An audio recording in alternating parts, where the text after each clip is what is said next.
Улаанбаатар хотын хөрс усны бохирдлын үндсэн их үүсвэр нь хүн амын 60% нь гэр хороолт амьдарч байгаатай холбоотой юм. Үүний 95% нь буюу 190 мянган нөхөн жорлон нийслэлийн хэмжээнд байна гэж үзэж болох юм а. Нөхөн жорлонгийн нянгийн бохирдол нь газрын дорох усыг бохирдуулах эрсдэлтэй гэж судлагдсан байна. Улаанбаатар хотын хөрснөөс дээж аван судлахад нийт хөрсний 88% нь нянгийн бохирдлоор бохирлогджээ. Мөн хотчлолтоос үүдсэн хөрсний бохирдол эрүүл ахуйн асуудал нэн тэргуунд анхаарлаа хандуулж ажиллахгүй бол аюулын харанга дэлдэж байгааг ч онцлох хэрэгтэй юм а. Шинжилгээгээр Улаанбаатар хотын хөрсний 50 гаруй хувь нь их болон дунд гэсэн бохирдлын үзүүлэлттэй бол аймагуудын хөрсний бохирдлын түвшин мөн 40% нь их болон дунд гэсэн бохирдлыг зааж байна. Төвийн дүүргүүд буюу Чингэлтэй, Сүхбаатар, Сонгон хайрхан дүүргүүдэд гэр хороолол их байгаагаас үүдэн хөрсний бохирдол бусад үргээс их хэмжээтэй байна. Энэ нь хатуу шингэн хог хаягдлын менежмент угаацсны нүх хангалтгүй байгаагаас үүдэлтэй гэж ойлгож байна. Үүнээс гадна төвлөрсөн шугамд холбогдоогүй машин угаалгын газрууд ч хөрсийг бохирдуулж байна.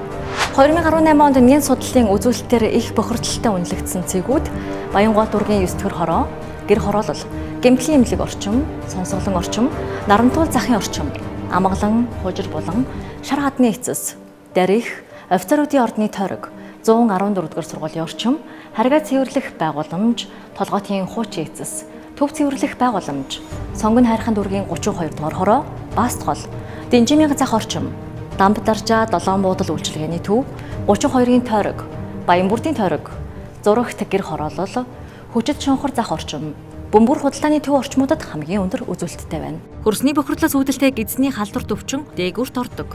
Гэзний халдвар төвчөнд гепатитын А, Е вируст халдвар, цусан суулга, гэзний бал над, хеликобактер, кампилобактерийн халдвар, сальмонеллез, эшрийн хокколын халдвар, хоолны хордлого, хямдал, холер зэрэг өвчнүүдийн үүсгэгч хүний биед хоол боловсруулах замаар нэвтрэн орж өвчин үүсгэдэг байна.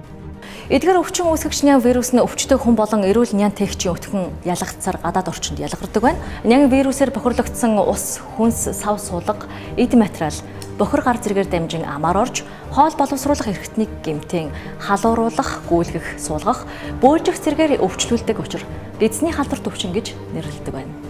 Иймд иргэн айл өрөх бүр хөрсний бохирдолд анхаарлаа хандуулан хөрсний бохирдолд цэг тавих цаг нь нэгэнт болсон байна. Та өөрийн хэрэглээний нөхөн жорлонгоо стандарт ариун цэврийн байгууламжаар солон мөн ахуй хэрэглээнээс гарч байгаа бохирдлыг ил задгай хаяхгүй байх нь эхлэл болох юм. Та яг одооноос эхлээрэй.